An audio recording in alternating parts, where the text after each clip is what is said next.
আসসালামু আলাইকুম। আজকে আলোচনা করব অর্থনীতি প্রথম পত্রের 10তম অধ্যায়। এই অধ্যায়টার নাম হচ্ছে মুদ্রা এবং ব্যাংক। মুদ্রা এবং ব্যাংক। শুরুতে আছি মুদ্রা। মুদ্রা বা অর্থ। মুদ্রা বা অর্থ আমরা প্রত্যেকেই দৈনন্দিন জীবনে এই অর্থের সাথে সম্পর্কিত, তাই না? তাহলে আমরা দৈনন্দিন জীবনে যে টাকা ব্যবহার করি, যে অর্থ ব্যবহার করি, সেটার ডেফিনেশনটা কিরকম হবে? অর্থ কাকে বলে? যে কোনো দেশের সরকার বা কেন্দ্রীয় কর্তৃপক্ষ কর্তৃক অনুমোদিত এবং সর্বজন গ্রহণযোগ্য বিনিময়ের মাধ্যমকে বলা হয় মুদ্রা বা অর্থ। কথা ক্লিয়ার? যেমন বাংলাদেশের জন্য বাংলাদেশ সরকার, বাংলাদেশ ব্যাংক কর্তৃক অনুমোদিত যে মুদ্রাগুলো বাজারে প্রচলিত আছে, যেগুলো সবাই গ্রহণ করে, সেগুলি হলো কি? অর্থ, বাংলাদেশের অর্থ। যেমন বাংলাদেশে দুইটা কর্তৃপক্ষ মুদ্রা বা অর্থ প্রচলন করে। একটা হচ্ছে বাংলাদেশ সরকার, গণপ্রজাতন্ত্রী বাংলাদেশ সরকার। বাংলাদেশ সরকারি মুদ্রা কয়টি? 1 টাকা, 2 টাকা, আগে 5 টাকা ছিল, এখন সেটা বাংলাদেশ ব্যাংকে দিয়ে ফেলা হয়েছে। তাহলে এখন আছে কয়টা? দুইটা, 1 টাকা এবং 2 টাকা।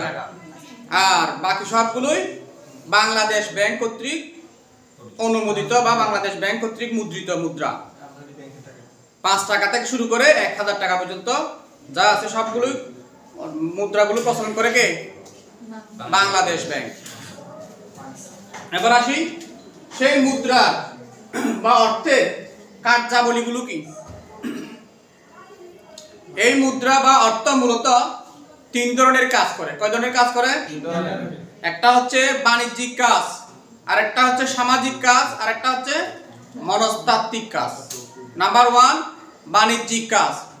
যে কোনো দেশের যে কোনো মানুষ দৈনন্দিন দ্রব্য কেনা বেচা ক্ষেত্রে যে অর্থের ব্যবহারটা করে, এটাই হলো কি? বাণিজ্যিক কাজ।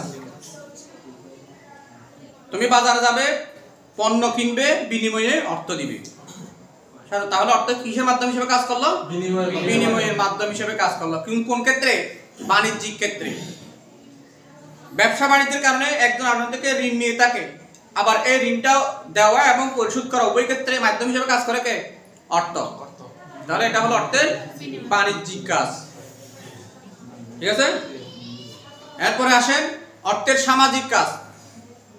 অর্থ থাকলে তুমি সামাজিক ওয়েলফেয়ার মূলক কাজগুলো করতে পারবে। তুমি সমাজে একটা মসজিদ তৈরি করতে যাচ্ছ, সেখানেও অর্থ লাগবে। কোন একটা দরিদ্র মানুষকে আর্থিক সহায়তা দিতে চাচ্ছ, সেখানেও অর্থ লাগবে। আর সবচেয়ে বড় কথা হচ্ছে সামাজিক মর্যাদাটাও কিন্তু অর্থের মাধ্যমে এখন নিরূপণ করা হয়। বাস্তব যেটা সেটাই, যে সমাজে যার অর্থ বেশি তার সম্মানও বেশি। তাহলে সামাজিক মর্যাদার মাধ্যমও হয়ে দাঁড়িয়েছে কি? অর্থ। তারপর আসি 3 নাম্বার, মনস্তাত্ত্বিক কাজ। পকেটে টাকা থাকলে মনে শান্তি থাকে, ঠিক কি না? পকেটে টাকা নাই, মনে শান্তি নাই, সব সময় টেনশন। কারণ অভাব তো পূরণ করতে হবে, আর অভাব পূরণ করতে গেলেই তো টাকা লাগবে। তো এখন টাকা যদি পকেটে না থাকে, আলটিমেটলি মনেও কি নাই? শান্তি নাই। সেজন্য মনস্তাত্ত্বিক কাজ করে কে? অর্থ। এইগুলো অর্থের 3 ধরনের কার্যাবলী। কি কি বললাম? বাণিজ্যিক কার্যাবলী, সামাজিক কার্যাবলী এবং মনস্তাত্ত্বিক কার্যাবলী। এরপর আসো বিহিত মুদ্রা। বিহিত বা প্রচলিত অথবা বৈধ। এই বিহিত মুদ্রা হচ্ছে কি?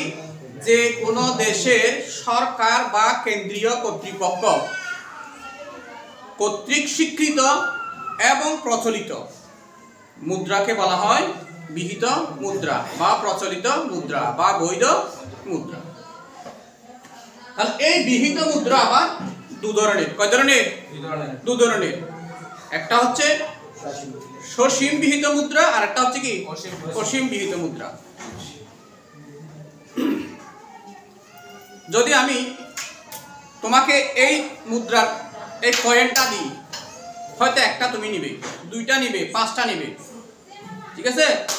যদি তোমাকে এরকম 100-200 পিস মুদ্রা দিয়ে আমি তোমার সাথে লেনদেন করতে চাই, এরকম মুদ্রা কয়েন দিয়ে, তুমি কি নিবে?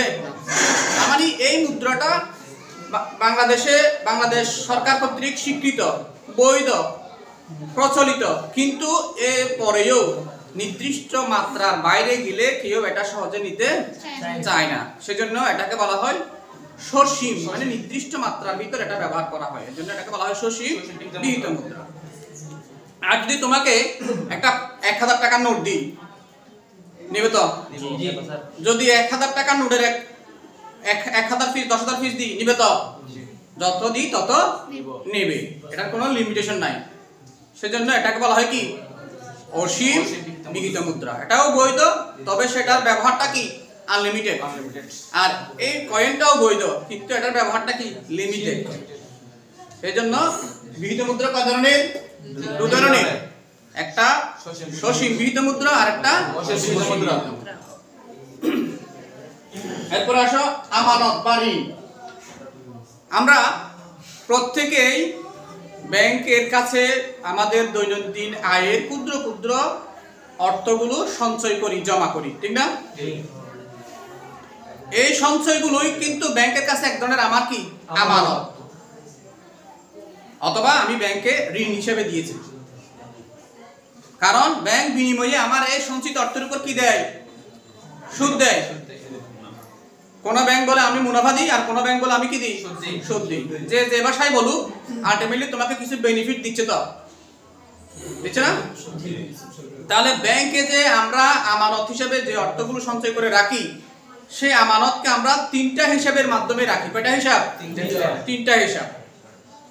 একটা চলতি আমানত, আর একটা হচ্ছে সঞ্চয়ী আমানত, আর একটা স্থায়ী আমানত বা মেয়াদি আমানত, ঠিক আছে। যারা ব্যবসায়ী, বিজনেস পারসন, তারা সকালে জমা দেয়, আবার বিকালে তুলে, আবার বিকালে জমা দেয়, এর পরের দিন সকালে তুলে, অর্থাৎ দিনে কয়েকবার জমা দেয়, কয়েকবার তুলতে হয়। এই জন্য তাদের জন্য ব্যাংকে অর্থ সঞ্চয় করার, জমা করার, লেনদেন করার যে হিসাব, সেটাকে বলা হয় কি চলতি আমানত, ঠিক আছে, কারেন্ট অ্যাকাউন্ট।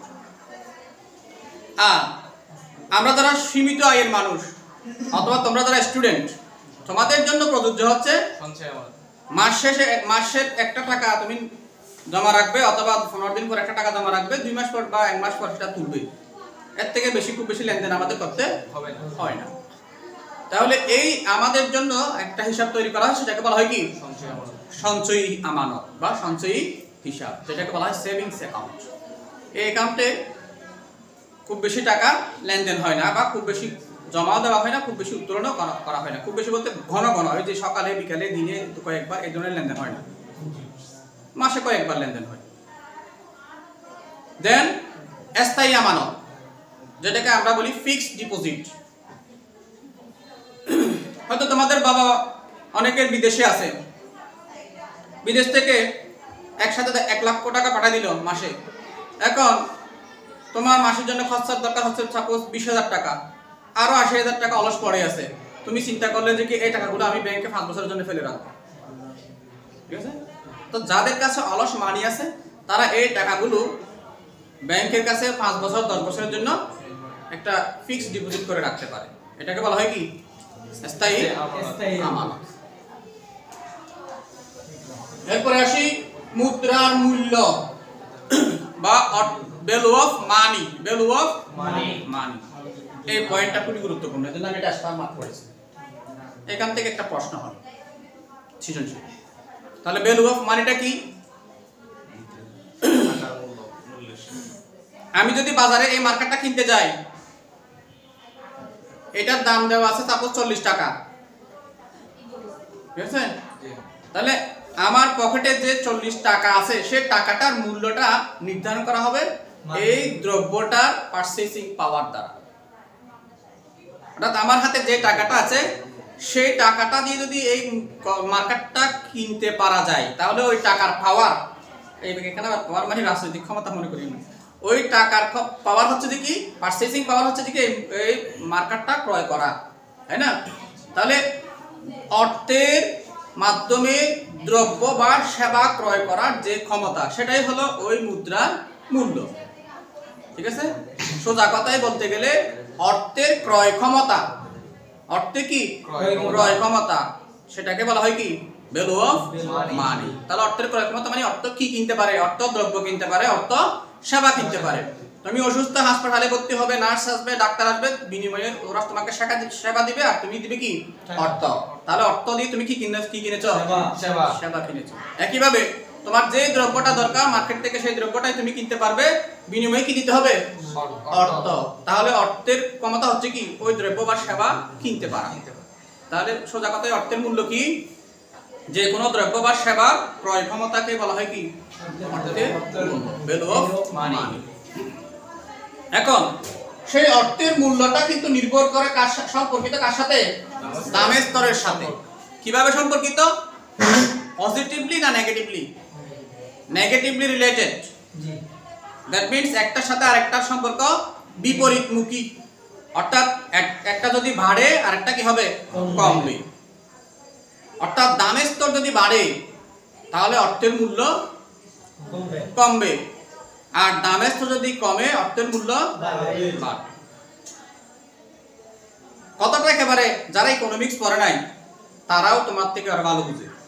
কিরকম, একটা গ্রামের যদি তুমি সাধারণ মানুষকেও জিজ্ঞেস করো, সেও বলবে বাবা আজকাল তো টাকার কোনো মূল্যই নাই। সেই কথাটা কেন বলে? সেই কথাটা এই জন্যই বলে, ওই ভদ্রলোক মনে করো আজ থেকে 10 বছর আগে 100 টাকার নোট নিয়ে বাজারে গেলে হয়তো 5 কেজি চাল কিনতে পারতো। কয় কেজি? তখন 1 কেজি চালের দাম ছিল কত?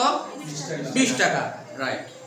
এখন সেই 100 টাকার নোট নিয়ে যদি একই 100 টাকার নোট এটা নিয়ে যদি বাজারে যায় তাহলে তাকে চাল দেওয়া হয় 1 কেজি। তাহলে কি বললাম, একই 100 টাকার নোট নিয়ে 10 বছর আগে সেই ভদ্রলোক বাজারে গিয়ে 5 কেজি চাল কিনতে পারতো। কয় কেজি? এখন সেই একই 100 টাকার নোট 100 টাকা ঠিকই আছে, কিন্তু সেই 100 টাকার নোট দিয়ে এখন বর্তমানে বাজারে গেলে পাওয়া যায় মাত্র 1 কেজি চাল। তাহলে ওই 100 টাকার নোটের পাওয়ার বা ক্ষমতা বা মূল্য বাড়ছে না কমছে? কমছে। সেটা কিভাবে বোঝা যায়?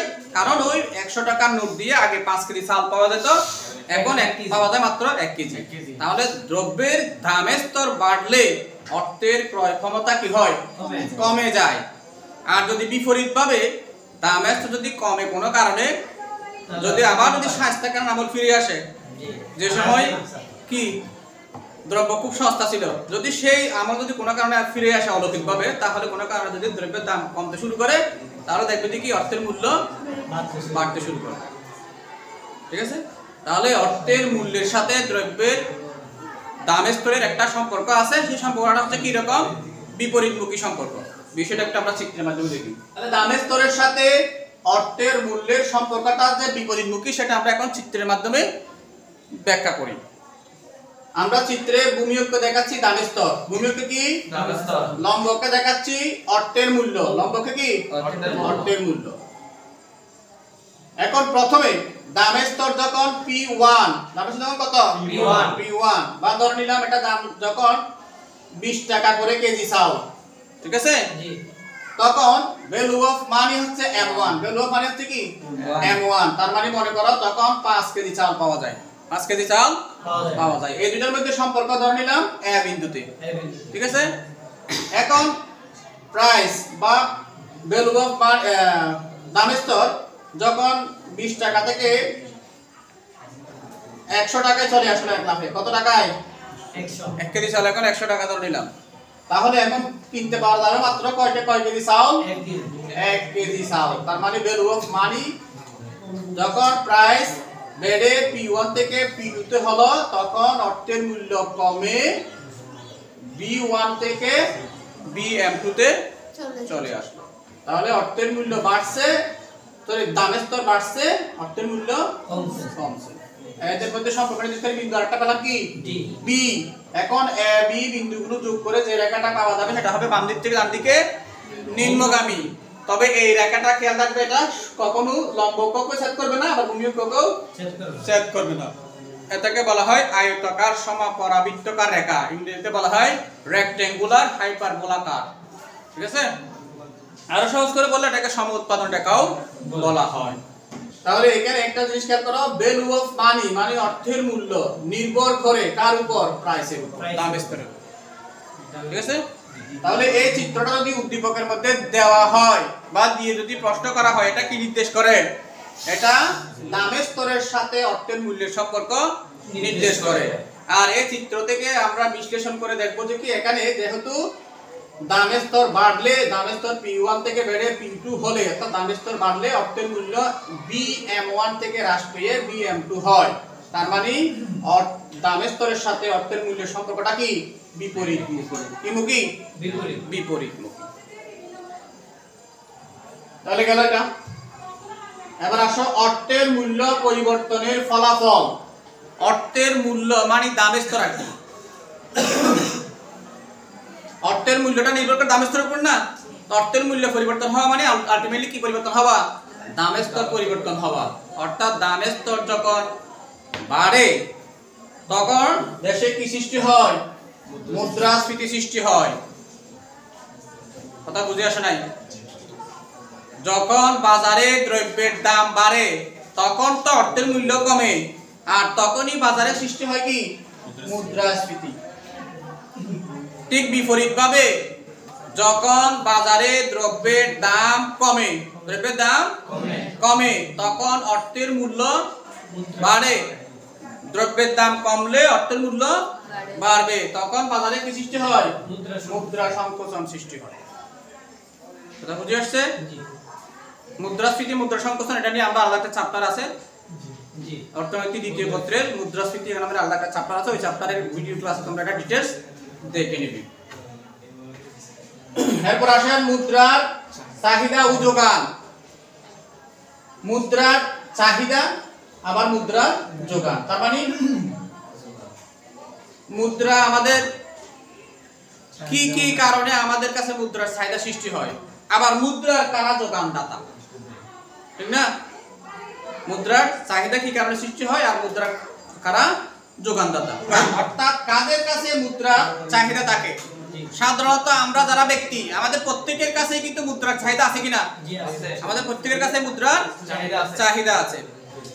তাহলে ব্যক্তি তার ব্যক্তিগত প্রয়োজনে, পরিবারের প্রয়োজনে, সমাজের প্রয়োজনে তার কাছে একটা মুদ্রার চাহিদা থাকে। একইভাবে যারা ব্যবসায়ী বিনিয়োগকারী তাদের কাছেও মুদ্রার চাহিদা থাকে।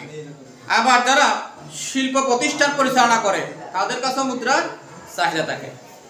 আলটিমেটলি প্রত্যেক সেক্টরের মানুষের কাছে কিন্তু মুদ্রার চাহিদা আছে। তাহলে মুদ্রার চাহিদা সবার কাছেই আছে, কিন্তু এই চাহিদার আবার কয়েকটা উদ্দেশ্য আছে। উদ্দেশ্যগুলো কি? নাম্বার 1 হচ্ছে কি মুদ্রার লেনদেন জনিত চাহিদা। লেনদেন জনিত চাহিদা বলতে আমরা দৈনন্দিন জীবনে যে কোনো লেনদেন করতে গেলেই তো মুদ্রা লাগে। আমি যে কোনো একটা পণ্য কিনবো, তাহলে পণ্যটা কিনবো, বিনিময়ে আমাকে দিতে হবে মুদ্রা বা অর্থ দিতে হবে। তাহলে এটা হলো লেনদেন জনিত চাহিদা। কেউ আমার কাছ থেকে অর্থ ঋণ নিতে চায়, তাকে আমাকে টাকা দিতে হবে, তাহলে সেখানেও কি লাগবে? অর্থ লাগবে। এটাও কি লেনদেন জনিত চাহিদা। ঠিক আছে, আমি কোনো জায়গায় বিনিয়োগ করতে চাই, এটাও লেনদেন, সেক্ষেত্রেও কি লাগবে? অর্থ লাগবে। তাহলে যে কোনো ধরনের লেনদেনের মধ্যে কি লাগে? অর্থ লাগে। এটাকে বলা হয় কি? লেনদেন জনিত চাহিদা। 2 নম্বর সতর্কতামূলক চাহিদা। আমরা এই অর্থকে সব সময় দৈনন্দিন কাজে ব্যয় করে শেষ করে ফেলি না। প্রত্যেকের জীবনের একটা সিকিউরিটি দরকার, তাই আমরা ভবিষ্যতের জন্য কিছু টাকা সতর্কতামূলক হিসাবে সঞ্চয় করে রাখি। এটাকে বলা হয় কি? সতর্কতামূলক চাহিদা। তাহলে ভবিষ্যতের জন্য যে টাকাটা আমরা সঞ্চয় করে রাখি, এক্ষেত্রেও তো টাকা লাগে, তাই না? এটাকে বলা হয় কি? মুদ্রার সতর্কতামূলক চাহিদা। 3 নম্বর হচ্ছে কি? মুদ্রার ফটকা চাহিদা। মুদ্রার কি চাহিদা? ফটকা চাহিদা। শব্দটা একটু অড শুনলেও টপিকটা খুব মজা। এটা হচ্ছে কি? সোজা কথায় বলতে গেলে যুগ বুঝে কূপ মারা।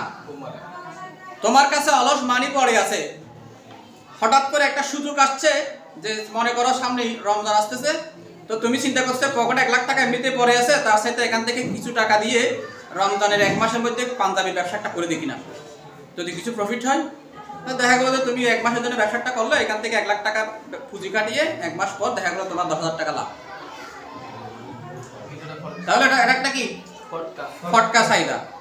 আবার কিছুদিন তুমি এখন স্লিপিং মোডে আছো, হঠাৎ করে কোরবান আসতেছে, তুমি চিন্তা করছো কোরবানের 1 মাস আগে একটা গরু কিনে রাখবো, 2টা গরু কিনে রাখবো, এরপর এটা 10,000 20,000 টাকা লাভ করে বিক্রি করবো। তো এই ধরনের বিভিন্ন সুযোগ বুঝে বিনিয়োগ করার জন্য আমরা অর্থ ধরে রাখি, এটাকে বলা হয় কি মুদ্রার ফটকা চাহিদা। এবার আসেন মুদ্রার চাহিদা তো বললাম, এখন মুদ্রার যোগানদাতা কারা? কারা এই মুদ্রার যোগান দেয়? মুদ্রার যোগানদাতার মধ্যে নাম্বার 1 হচ্ছে কেন্দ্রীয় ব্যাংক। নাম্বার 1 কি? কেন্দ্রীয় ব্যাংক। কারণ কেন্দ্রীয় ব্যাংকই তো মুদ্রাটা সৃষ্টি করে। কেন্দ্রীয় ব্যাংক কি করে? মুদ্রা সৃষ্টি করে। দ্বিতীয় যোগানদাতা হচ্ছে যে কি? বাণিজ্যিক ব্যাংক। বাণিজ্যিক ব্যাংক কিন্তু মুদ্রা প্রচলন করে না, তবে মুদ্রার বিকল্প হিসেবে মাধ্যম তৈরি করেছে ওরা। কি কি? চেক, ড্রাফট, হুন্ডি, হ্যাঁ, এগুলো একটা কি মুদ্রার বিকল্প।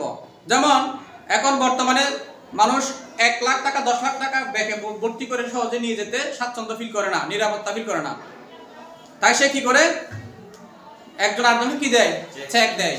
চেকটা ব্যাংকে জমা দিলেই ওই সমপরিমাণ টাকা তাকে দেওয়া হয়।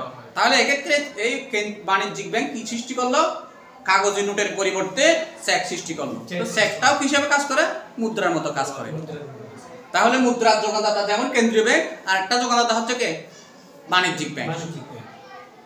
এরপরে আসো, এই বাণিজ্যিক ব্যাংকের মধ্যে আবার কিছু ক্লাসিফাইড ব্যাংক আছে, যেমন যারা শুধু বিনিয়োগের ক্ষেত্রে ঋণ দেয় তাদেরকে বলা হয় বিনিয়োগ ব্যাংক। আবার বিশেষ বিশেষ ক্ষেত্রে যারা ঋণ দেয় তাকে বলা হয় বিশেষায়িত ব্যাংক, যেমন কৃষি ব্যাংক, শিল্প ব্যাংক, এগুলো হচ্ছে কি বিশেষায়িত ব্যাংক। এছাড়াও স্থানীয় কিছু ব্যক্তিবর্গ আছে যারাও কি করে? মানুষকে ঋণ দেয়। তাহলে এদেরকে বলা হয় মুদ্রা যোগানদাতা। তাহলে মুদ্রা যোগানদাতা কারা? 1 নাম্বার কেন্দ্রীয় ব্যাংক, 2 নাম্বার বাণিজ্যিক ব্যাংক, 3 নাম্বার বিশেষায়িত ব্যাংক, 4 নাম্বার স্থানীয় ব্যক্তিবর্গ। তাহলে এখন দেখো মুদ্রার পরিমাণ তত্ত্ব। এই মুদ্রার পরিমাণ তত্ত্বটা যিনি দিয়েছেন ওনার নাম হচ্ছেন অধ্যাপক ফিশার। ওনার নাম অনুসারে এই তত্ত্বটাকে আবার ফিশারের সমীকরণও বলা হয়। এই সমীকরণটা গুরুত্বপূর্ণ, কারণ এই সমীকরণ থেকে একটা প্রশ্ন সৃজনশীল প্রায় সময় বোর্ডে আসে থাকে। তাহলে প্রথমে দেখি এই সমীকরণের মূল কথাটা কি, বা ফিশারের তত্ত্বের মূল কথাটা কি। তার মূল কথা হচ্ছে যে কি কোনো নির্দিষ্ট সময়ে অর্থের প্রচলন গতি, যেটাকে আমরা বি দ্বারা প্রকাশ করি, ও বাণিজ্যের পরিমাণ স্থির থাকলে অর্থের পরিমাণ, যেটাকে আমরা এম দ্বারা প্রকাশ করে থাকি, তার সাথে দামের স্তর পি এর সম্পর্ক হবে সমানুপাতিক। সোজা কথায় অর্থের প্রচলন গতি যদি স্থির থাকে, বাণিজ্যের পরিমাণ যদি স্থির থাকে, সে অবস্থায় পরিবর্তন হবে কি সমান। অর্থের পরিমাণ এম এবং দামের স্তর পি, তাহলে অর্থের পরিমাণ এম এর সাথে দামের স্তর পি এর মধ্যে সম্পর্কটা হবে কি সমানুপাতিক, মানে সমান। এই কথাটাকে উনি একটা সমীকরণের সাহায্যে প্রকাশ করেছেন। সেই সমীকরণটা হচ্ছে M B equal to P D. তাহলে এখানে এম মানি সাপ্লাই, বি অর্থের প্রচলন গতি, পি দামের স্তর, টি লেনদেন। ঠিক আছে? তাহলে এম বি দ্বারা একসাথে বুঝাই অর্থের যোগান, আর পিটি দ্বারা একসাথে বুঝাই অর্থের চাহিদা। তাহলে টোটালি কি দাঁড়ালো? অর্থের যোগানের সাথে অর্থের চাহিদা সমান। অর্থের যোগান সমান সমান কি অর্থের চাহিদা।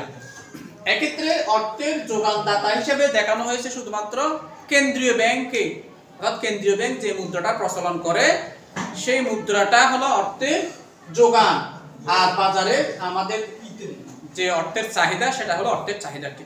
তাহলে অর্থের চাহিদার সাথে অর্থের যোগান সমান, পরস্পর সমান। কিন্তু পরবর্তীতে দেখা গেল যে কি শুধু যে কেন্দ্রীয় ব্যাংক কর্তৃক যে মুদ্রাগুলো বাজারে আসে সেগুলোই অর্থের যোগান হিসেবে কাজ করে না, এর পাশাপাশি বাণিজ্যিক ব্যাংক এই যে চেক, ড্রাফট, তারপরে তোমার ঋণ আমানত, চলতি আমানত এগুলো সৃষ্টি করে, তাহলে এগুলোও তো এক ধরনের অর্থের যোগান সৃষ্টি করে। সেই এরপরে এই সমীকরণটাকে আরো একটু প্রসারিত করে এটার সাথে একটা অংশ যুক্ত করা হলো কি এম প্রাইম বি প্রাইম। এখানে মূলত এম প্রাইম বি প্রাইম এটা হলো ওই যে বাণিজ্যিক ব্যাংকের মধ্যে যে চলতি হিসাব এবং আমানতগুলো আছে, ঋণগুলো আছে, সেগুলোকে বোঝানো হয়েছে। তাহলে এখানে অর্থের যোগানটা বেড়ে গেল। অর্থের যোগানটা কি বেড়ে গেল। অর্থের যোগান আগে ছিল শুধু কেন্দ্রীয় ব্যাংকের সাথে, কেন্দ্রীয় ব্যাংক সৃষ্ট মুদ্রা, এখন সেটার সাথে আবার বাণিজ্যিক ব্যাংকের যে চলতি হিসাব এবং সৃষ্ট আমানত আছে সেটা সহ মিলে যে অর্থের যোগানটা হবে সেটা হবে কার সমান? অর্থের চাহিদার সমান। ক্লিয়ার? এটা ছিল ফিশারের তত্ত্বের মূল কথা। এরপর এখানে এই এম প্রাইম, আবার এখানে একটা শুধু এম, এই এম এবং এম প্রাইম এই দুইটা বৃদ্ধি পেয়ে যদি দ্বিগুণ হয়, কয় গুণ হয়? দ্বিগুণ হয়, তাহলে দামের স্তর দ্বিগুণ হবে। তার মানে বাজারে যদি অর্থের যোগান ডবল হয়, দ্রব্যের দামের স্তরও কি হয়ে যায়? ডাবল হয়ে যায়।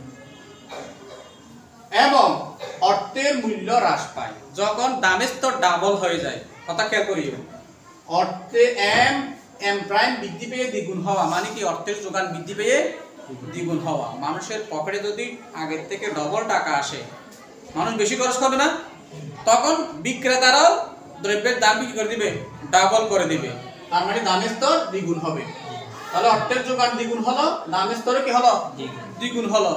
তো দামের স্তর যখন দ্বিগুণ হয়ে যায় তখন অর্থের মূল্য হ্রাস পায়। অর্থের মূল্য কি? হ্রাস পায়। 100 টাকা দিয়ে আগে পেতাম একটা দ্রব্য, 100 টাকা দিয়ে আগে পেতাম কি একটা দ্রব্য, এখন সেই দ্রব্যের দাম যেহেতু 200 টাকা হয়ে গেছে, এখন পাবো তার অর্ধেক। তার কি? অর্ধেক। তার মানে এই 100 টাকাটা ভ্যালু কি হয়ে গেছে? কমে গেছে। অর্থের মূল্য কমে গেছে। আরো সোজা কথায় বললে দামের স্তর বৃদ্ধির কারণে অর্থের মূল্য কি পায়? হ্রাস পায়। তাই তো? দামের স্তর বাড়া মানে অর্থের মূল্য কি হওয়া? হ্রাস পায়। ঠিক তার বিপরীতভাবে যদি আমরা আসি, এম প্রাইম হ্রাস পেয়ে মানে অর্থের যোগান যদি হ্রাস পায়, তাহলে দামের স্তর কি হবে? হ্রাস পায়। আর দামের স্তর হ্রাস পাইলে কি হয়? অর্থের মূল্য বৃদ্ধি পায়। অর্থের মূল্য কি হয়? বৃদ্ধি পায়।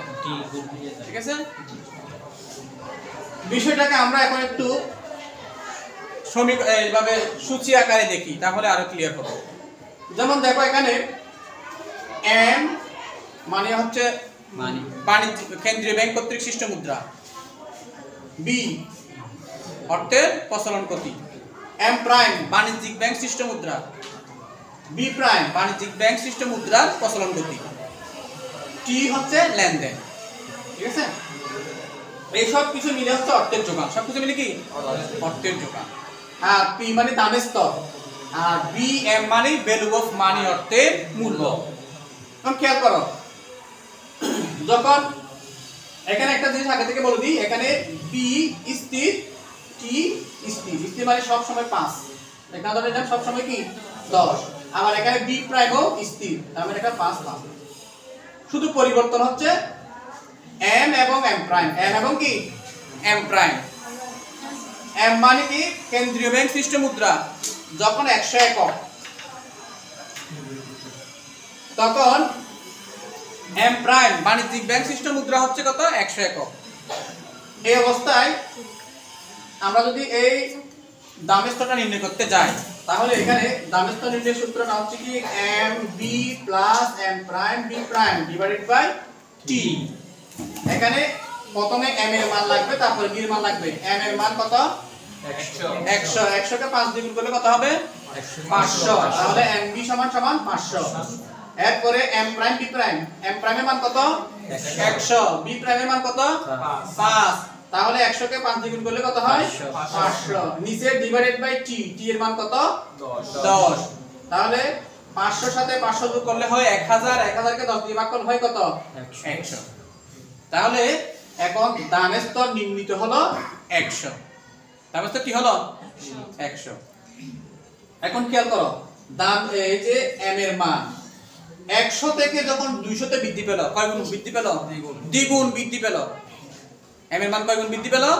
দ্বিগুণ বৃদ্ধি পেল। এই অবস্থায় দামের স্তরের মধ্যে কি পরিবর্তন হবে? একই ভাবে মানগুলো বসাবো, বসানোর পর দেখো এখানে দামের স্তর হলো কত? 200। তাহলে m এর মান মানে অর্থের যোগান দ্বিগুণ বাড়ছে, দামের স্তরও কত বাড়ছে? দ্বিগুণ বাড়ছে। প্রথমে m এর মান দিয়ে একটা দিয়ে বুঝাই। দামের অর্থের যোগান যখন 100, দামের স্তর কত? 100। অর্থের যোগান বেড়ে যখন 200 হলো মানে দ্বিগুণ হলো, দামের স্তর 100 থেকে বেড়ে 200 হলো মানে কয় গুণ হলো? দ্বিগুণ হলো। এতটুকু ক্লিয়ার? এবার আসি, অর্থের যোগান 100 থেকে কমে 50 টাকা হলো। কত হলো? 50 একক। তাহলে কতটুকু হ্রাস পেয়েছে? অর্ধেক। এই 100 সাথে তুলনা করতেছি, 100 সাথে 100 থেকে হ্রাস পেয়ে কত হলো? 50 এ আসলো মানে অর্ধেক হ্রাস পেল। তাহলে দামের স্তরও দেখো আগে ছিল কত? 100 না, এখন সেটা হ্রাস পেয়ে কত হলো? 50। এটাও কি হয়ে গেল? অর্ধেক হয়ে গেল। অর্ধেক হয়ে গেল। তার মানে অর্থের যোগানের সাথে দামের স্তরের সম্পর্কটা সমমুখী। কোনমুখী? অর্থের যোগান বাড়লে দামের স্তরও বাড়ে, অর্থের যোগান কমলে দামের স্তরও কমে। কথা ক্লিয়ার? এবার আসেন ভ্যালু অফ মানি, অর্থের মূল্য। অর্থের মূল্যটা দেখাবো দামের স্তরের সাথে রিলেশন। কার সাথে রিলেশন? দামের স্তরের। দামের স্তর যখন 100 টাকা, তখন অর্থের মূল্য নির্ণয়ের সূত্র এটা। অর্থের মূল্য নির্ণয়ের সূত্র হচ্ছে value of money equal to 1/p। 1/p। তাহলে এই জায়গায় আমি এই p এর জায়গায় এই প্রাইসের মান প্রথমে 100 না, 100টা বসা দিলাম। তাহলে 1 কে 100 দিয়ে ভাগ করলে হবে 0.010। ঠিক আছে? তার মানে 10 পয়সা। কয় পয়সা? 10 পয়সা। এদিকে 10 পয়সা। এবার দামের স্তর বেড়ে 100 টাকা থেকে যখন 200 টাকা হলো, অর্থের মূল্য এই যে এখানে p এর মান 100 টাকা 200 হয়ে গেল। তাহলে এই 1 কে 200 দিয়ে ভাগ করলে কত হচ্ছে? 0.005 মানে 5 পয়সা। কত পয়সা? 5 পয়সা। তাহলে খেয়াল করো, দামের স্তর 100 টাকা থেকে বেড়ে 200 টাকা হওয়ার কারণে অর্থের মূল্য 10 পয়সা থেকে কমে 5 পয়সা হয়ে গেল। তার মানে দামের স্তর বাড়লে অর্থের মূল্য কমে। তাও আবার কি? দ্বিগুণ। খেয়াল করিও, এটা কেন দ্বিগুণ কথাটা বারবার মনে রাখবে। এখানেও অর্থের যোগান 100 থেকে 200 মানে কত গুণ হয়েছে? দ্বিগুণ হয়েছে। দামের স্তরও 100 থেকে 200 হয়েছে মানে কয় গুণ হয়েছে? দ্বিগুণ হয়েছে। ঠিক একইভাবে দামের স্তর 100 থেকে 200 তে আসছে মানে দ্বিগুণ বৃদ্ধি পেয়েছে, আর অর্থের মূল্য ভ্যালু অফ মানি 10 পয়সা থেকে 5 পয়সায় হ্রাস পেয়েছে মানে দ্বিগুণ হ্রাস পেয়েছে, মানে অর্ধেক হ্রাস পেয়েছে। ঠিক আছে? আবার এর পরটাতে দেখো বিপরীত হবে। এই দামের স্তর 100 থেকে যখন 50 এ হ্রাস পেল, বিপরীত কমছে, তখন দামের অর্থের মূল্য দেখো বাড়ছে। কিরকম? 10 পয়সার জায়গায় এখন 20 পয়সা হয়ে গেছে। তাহলে কি বুঝলাম? দামের স্তর বাড়লে অর্থের মূল্য কমে, আবার দামের স্তর কমলে অর্থের মূল্য বাড়ে। একটু ক্লিয়ার? এই মুদ্রার পরিমাপ তত্ত্ব যতক্ষণ যেটা দেখালাম সমীকরণের সাহায্যে, তারপর সূচির সাহায্যে, একই জিনিসকে আবার চিত্রের সাহায্যে ব্যাখ্যা করা যায়। চিত্রে একটু খেয়াল করো। প্রথম চিত্রে ভূমিয়ককে অর্থের পরিমাণ, ভূমিয়ককে কি? অর্থের পরিমাণ, আর লম্বককে দেখাচ্ছি দামের স্তর। এই চিত্র কিন্তু ভালো করে খেয়াল করবে। এখান থেকে উদ্দীপক দেওয়া থাকবে পরীক্ষায় 100%, এখান থেকে একটা প্রশ্ন থাকবেই। তাহলে ভূমিয়ককে অর্থের পরিমাণ, লম্বককে দামের স্তর। প্রাথমিকভাবে মনে করো অর্থের পরিমাণ হচ্ছে m0, তখন দামের স্তর p0। এদের মধ্যে সম্পর্ক নির্দেশকারী একটা বিন্দু নির্ণয় করি। ওরা কোথায় এসে মিলিত হয়? ধরুন এরা এখানে মিলিত হয়েছে, এটা নাম দিলাম কি? m বিন্দু। ওকে? এরপর অর্থের পরিমাণ বৃদ্ধি পেয়ে যদি m0 থেকে m1 হয়, m0 থেকে কি? m1 হয়, তাহলে দামের স্তরও বাড়বে। যেহেতু বাজারে যদি অর্থের যোগান বাড়ে তখন দামের স্তর বাড়ে। তাহলে এই অর্থের যোগান m1 বৃদ্ধি পাওয়ার কারণে দামের স্তর বেড়ে কি হলো? p1 হলো, তাই না?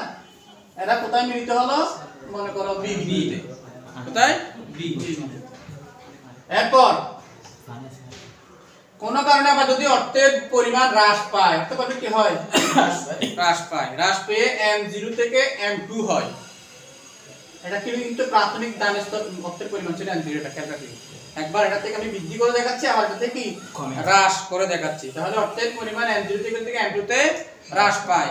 তাহলে দামের স্তর ওই প্রাথমিক দামের স্তর যেটা p0 ছিল সেখান থেকে এখন হ্রাস পেয়ে কি হবে, p2 হবে, p2। এবারে এই দুইটা কোথায় মিলিত হয় দেখো, এর নাম দাও c। তাহলে এখন একেবারে শুরু থেকে এটাই হলো কি রেখা, দামের স্তর এবং অর্থের পরিমাণের মধ্যে সম্পর্ক নির্দেশকারী রেখা। এই রেখাটা দ্বারা বোঝা যায় যে এই অর্থের পরিমাণের সাথে দামের স্তরের সম্পর্কটা কি সমমুখী, ধনাত্মক। কিরকম, অর্থের পরিমাণ m0 থেকে বৃদ্ধি পেয়ে m1 হলে দামের স্তরও p0 থেকে বৃদ্ধি হয়ে p1 হয়। তার মানে রেখাটা উপরের দিকে যাচ্ছে। কোন দিকে যায়, উপরের দিকে যায়, মানে a বিন্দু থেকে b বিন্দুতে যায়, তাই না?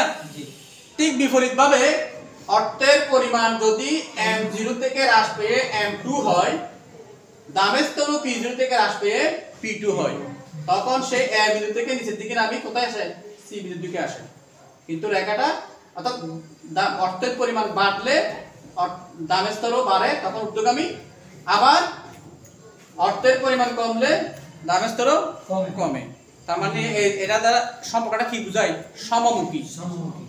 একটা বাড়লে আর একটা কমে, যদি ওরকম হয় তখন সেটাকে বলা হয় কি বিপরীতমুখী, আর এক্ষেত্রে হচ্ছে কি সমমুখী সম্পর্ক।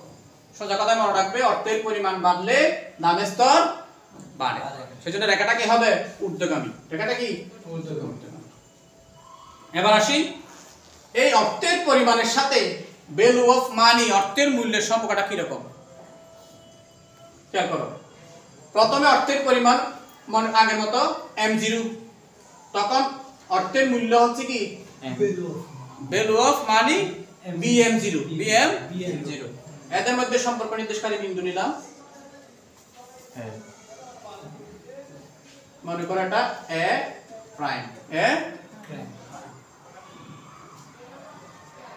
এখন অর্থের পরিমাণ যদি বৃদ্ধি পায়, অর্থের পরিমাণ কি পায়, বৃদ্ধি পেয়ে m0 থেকে যদি m1 এ আসে, তাহলে অর্থের পরিমাণ যখন বাজারে বাড়ে তখন আমরা জানি যে অর্থের পরিমাণ বাড়া মানে কি বাড়া, দামের স্তর বাড়া। এই যে দেখলাম অর্থের পরিমাণ বাড়লে কি হয়, দামের স্তর বাড়ে। তো দামের স্তর যদি বাড়ে অর্থের মূল্য বাড়বে না কমবে, বাড়বে। বুঝে শুনে বলো, দামের স্তর যখন বাড়ে, তাহলে আমি আগে 100 টাকা দিয়ে মনে করো আমি 5 কেজি চাল কিনতে পারতাম, তখন 1 কেজি চালের দাম ছিল 20 টাকা। এখন এই 1 কেজি চালের দাম যদি কি 20 টাকা থেকে যদি 40 টাকা হয়ে যায়, তাহলে আগের 100 টাকা দিয়ে আমি যেখানে 5 কেজি পাইতাম এখন কি সেখানে 5 কেজি পাবো, নাকি তার থেকে কম পাবো? তার মানে অর্থের মূল্য কমে গেছে। তাহলে দামের স্তর বাড়লে অর্থের মূল্য কি হয়, কমে। তাহলে অর্থের পরিমাণ বাড়া মানে দামের স্তর বাড়া, অর্থের পরিমাণ বাড়া মানে কি বাড়া, দামের স্তর বাড়া। তো দামের স্তর বাড়া মানে কি অর্থের মূল্য হ্রাস পাওয়া, অর্থের মূল্য কি পাবা, হ্রাস পাওয়া। তাহলে দেখো অর্থের পরিমাণ বাড়ছে কিন্তু অর্থের মূল্য কি হয়ে গেছে, কমে গেছে। তাহলে রেখাটা কি হলো, নিচের দিকে দাঁড়াতে হলো b প্রাইম। ঠিক আছে, এটা বুঝে আসছে? অর্থের পরিমাণ কি হয়েছে, বৃদ্ধি পেয়েছে। অর্থের পরিমাণ বৃদ্ধি পাওয়া মানেই তো দামের স্তর কি হওয়া, বৃদ্ধি পাওয়া। তো যখন দ্রব্যের দাম বাড়ে তখন মানুষ, সাধারণ মানুষ তো বুঝে যে দ্রব্যের দাম দিন দিন যেভাবে বাড়তেছে বাইরে টাকার তো কোনো ভ্যালুই নেই, বলো না? তার মানে অর্থের পরিমাণ বাড়া মানে দামের স্তর বাড়া, আর দামের স্তর বাড়া মানে অর্থের মূল্য কমে যাওয়া, ভ্যালু অফ মানি কি হওয়া, কমে যাওয়া। সেজন্য ভ্যালু অফ মানি কমে গেছে অর্থের পরিমাণ বৃদ্ধির কারণে। ঠিক আছে, এরপর যদি আমরা অর্থের পরিমাণকে কি করি, হ্রাস করি। অর্থের পরিমাণ যদি কি করি, হ্রাস করি। দেখো অর্থের পরিমাণ m0 থেকে যদি m2 তে হ্রাস পায়, m2 তে কি হ্রাস পায়, তাহলে দ্রব্যের দাম হ্রাস পাবে না? অর্থের পরিমাণ কম, আমরা জানি যে অর্থের পরিমাণ হ্রাস পাওয়া মানে হচ্ছে কি দামের স্তর হ্রাস পাওয়া। তো দামের স্তর হ্রাস পেলে তখন কি হয়, অর্থের ভ্যালু বেড়ে যায়। যখন জিনিসপত্র সস্তা হয়ে যায় তখন আগের একই টাকা দিয়ে অনেক বেশি দ্রব্য কিনা সম্ভব, তার মানে অর্থের মূল্য বেড়ে যায়। অর্থের মূল্য বেড়ে গেলে b0 থেকে কোথায় যাব আমরা, b1 এ যাব। কেমন? তাহলে অর্থের পরিমাণ কমে গেছে কিন্তু মূল্য কি হয়ে গেছে, বেড়ে গেছে। ওকে, এটাকে নাম দিলাম কি, c প্রাইম। এবার এই বিন্দুগুলো সবগুলো যদি আমরা যোগ করি তাহলে এই রেখাটা পাবে এরকম নিম্নগামী। ঠিক আছে? তাহলে এটা কি দেখাচ্ছে? অর্থের পরিমাণের সাথে অর্থের মূল্যের সম্পর্ক দেখাচ্ছে। এবং সেটা কি সমমুখী সম্পর্ক না বিপরীত সম্পর্ক? বিপরীত সম্পর্ক। কথা বুঝে আসছে? এটাই ছিল কি ফিশারের তত্ত্বের মূল বক্তব্য। তাহলে এবারে আমরা আসি হচ্ছে ব্যাংক। কোথায়? ব্যাংক। ব্যাংক বলতে তো আমরা সবাই চিনি, যেখানে আমরা টাকা পয়সা আমানত হিসেবে রাখি সেটাই তো ব্যাংক। আচ্ছা, তবে এই ব্যাংকের আবার দুটো শ্রেণী বিভাগ। কয়টা শ্রেণী বিভাগ? একটা হচ্ছে কেন্দ্রীয় ব্যাংক আর একটা হচ্ছে কি বাণিজ্যিক ব্যাংক। তো ব্যাংকের সংজ্ঞা কি? আমরা যেখানে টাকা পয়সা রাখি ওইটাকে ব্যাংক বলে এরকম বললে হবে? ব্যাংক হচ্ছে একটি আর্থিক প্রতিষ্ঠান যেটা যে কোনো দেশের সরকার বা কেন্দ্রীয় কর্তৃপক্ষ দ্বারা স্বীকৃত একটি বৈধ আর্থিক লেনদেনকারী প্রতিষ্ঠান। ঠিক আছে? এই আর্থিক লেনদেনের জন্য বৈধ প্রতিষ্ঠান বা ব্যাংক হচ্ছে আবার কয় ধরনের? দুই ধরনের, একটা কেন্দ্রীয় ব্যাংক আর একটা বাণিজ্যিক ব্যাংক। কেন্দ্রীয় ব্যাংক এবং বাণিজ্যিক ব্যাংক দুইটার কার্যক্রম কিন্তু দুই ধরনের। কেন্দ্রীয় ব্যাংক কোনটা? যেটা সরকারের ব্যাংক হিসেবে কাজ করে, মুদ্রার প্রচলন করে, মানে টাকা ছাপায়। তারপরে অন্যান্য ব্যাংক অর্থাৎ বাণিজ্যিক ব্যাংককে নিয়ন্ত্রণ করে, সরকারকে ঋণ দেয়, সরকারের হিসাব নিকাশ সংরক্ষণ করে, ঠিক আছে, এবং বাণিজ্যিক ব্যাংকগুলোকে তদারকি করে। সেটাকে বলা হয় কি কেন্দ্রীয় ব্যাংক। কেন্দ্রীয় ব্যাংকে সাধারণ মানুষের অর্থ আমানত হিসেবে রাখে না, সাধারণ মানুষের কোনো হিসাব নিকাশ কেন্দ্রীয় ব্যাংক রাখে না। ঠিক আছে? এরপর আসেন বাণিজ্যিক ব্যাংক। বাণিজ্যিক ব্যাংক হচ্ছে কি কেন্দ্রীয় ব্যাংক কর্তৃক স্বীকৃত। তুমি চাইলে খুব করে একটা ব্যাংক স্থাপন করতে পারবে না, কেন্দ্রীয় ব্যাংকের অনুমতি লাগবে। কেন্দ্রীয় ব্যাংক কর্তৃক অনুমোদিত, যেটা জনগণের কাছ থেকে অর্থ আমানত হিসাবে গ্রহণ করে, আবার জনগণকে বা শিল্প প্রতিষ্ঠানকে, ব্যক্তিকে কি অর্থ ঋণ দান প্রদান করে। সেটাকে বলা হয় কি বাণিজ্যিক ব্যাংক। বাণিজ্যিক ব্যাংককে নিয়ন্ত্রণ করে কে? কেন্দ্রীয় ব্যাংক। তার মানে বাণিজ্যিক ব্যাংক কার নির্দেশনা মেনে চলে? কেন্দ্রীয় ব্যাংকের নির্দেশনা মেনে চলে। কেন্দ্রীয় ব্যাংকের সাথে বাণিজ্যিক ব্যাংকের কিছু পার্থক্য আছে। সেগুলো কি? কেন্দ্রীয় ব্যাংক মুদ্রা প্রচলন করে, বাণিজ্যিক ব্যাংক মুদ্রা প্রচলন করে না। কেন্দ্রীয় ব্যাংক সরকারের ব্যাংক হিসেবে কাজ করে, আর বাণিজ্যিক ব্যাংক সাধারণ মানুষের ব্যাংক হিসেবে কাজ করে। কেন্দ্রীয় ব্যাংক সাধারণ জনগণকে ঋণ দেয় না, কিন্তু বাণিজ্যিক ব্যাংক সাধারণ জনগণকে ঋণ দেয়।